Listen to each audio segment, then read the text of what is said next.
Hello everyone, my name is Zephane Burtons and I'm going to be talking about trims and moldings today. The definition of a molding is a decorative plane or strip used for ornamentation or finishing. And the definition of a trim is an exterior or interior ornamentation. This is just some of the basic information about why we use trims and moldings. First off, it creates a very finished look. And it also helps to cover up gaps between the wall and the floor or the wall and the ceiling.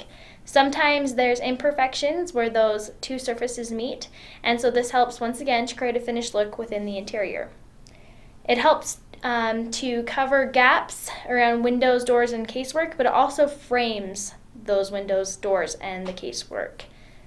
It breaks up the space visually and adds more interest to the room. And the main reason we use it is for aesthetic purposes. It adds more visual interest and ornamentation and decoration to the room. We're going to go over all the terms for this now. The first one is a base or baseboard. This is a molding that conceals the joint between the interior floor and the wall. We will talk about baseboards a little bit later in the presentation. A butt joint is a joint formed by two adjacent surfaces placed squarely together. You typically see these in door frames, window frames, picture frames. Sometimes you see them in picture frames. It's not often. And they're also used for table legs. You'll find another picture of this, an example, on page 13 of the report. Casing is the frame or the framework around a window or a door. As you see in this picture, the window is framed with the casing. A chair rail is a molding on an interior wall for preventing the backs of chairs from rubbing against the wall.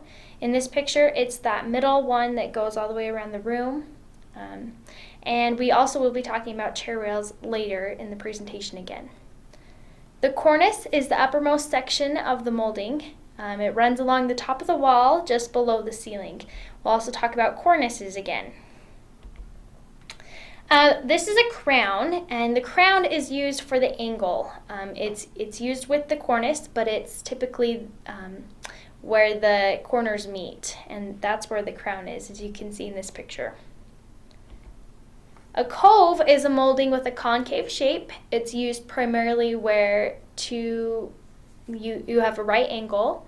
So in this picture, if you can see it, it actually is a curved shape. It's not straight there. It's curved in the middle. A cope joint is a joint made by cutting along the profile of a molding, allowing the profile of one piece to match with the profile on the other. As you can see in this picture, each piece of this joint will be able to fit perfectly together because of the way that it is cut. A dado is a wide groove cut across the width of a board to accept the end of another board. It's often cut wide enough for the full thickness of the joining board. So you can see in this picture, the groove that is cut will be able to receive the full thickness of the board that's going into it. Clear just simply means that the wood is free from flaw, blemish, or impurity. A dado joint is a joint that connects two pieces of wood by cutting a groove in one piece of wood. So here we have a groove in one piece, and you can see that the other piece of wood will be able to slide directly into that. A dovetail joint connects two pieces of wood by flaring the end of one piece to conform to the shape, which is cut out of the second piece of wood.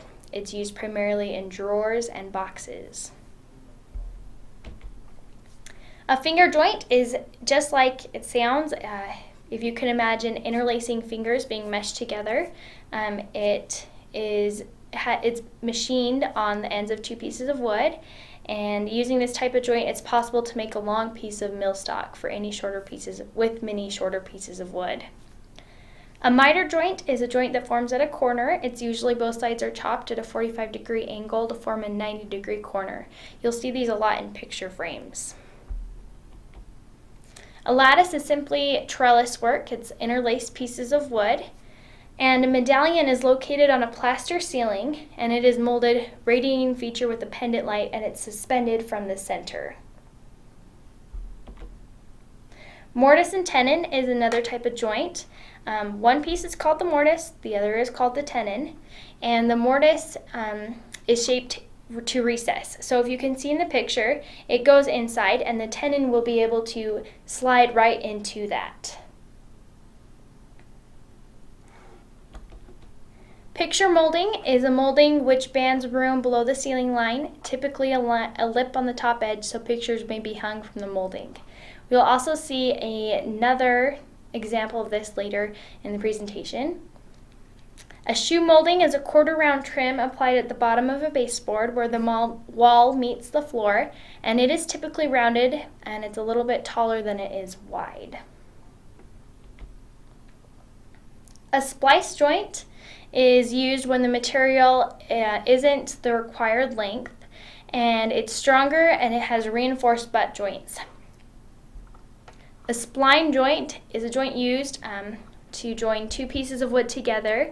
It uses a thin piece in the middle known as the spline, and the grooves are cut at the end of each piece. So in this picture you can see the smaller piece in the middle, and the pieces on the outside will be able to slide right over that center piece. Tongue and groove joint. This is a method of joining one board to another. In this picture you see the groove in one side and a lip on the other side, and this will be able to slide right on in. And a wainscot is a lower interior wall surface that contrasts with the wall surface above it. It covers plywood, upper edge, or rough sandwich edge in installation where it is exposed to view. In this picture, the wainscot is the lower white part, and it doesn't go all the way to the top. It generally is on the lower part of a wall.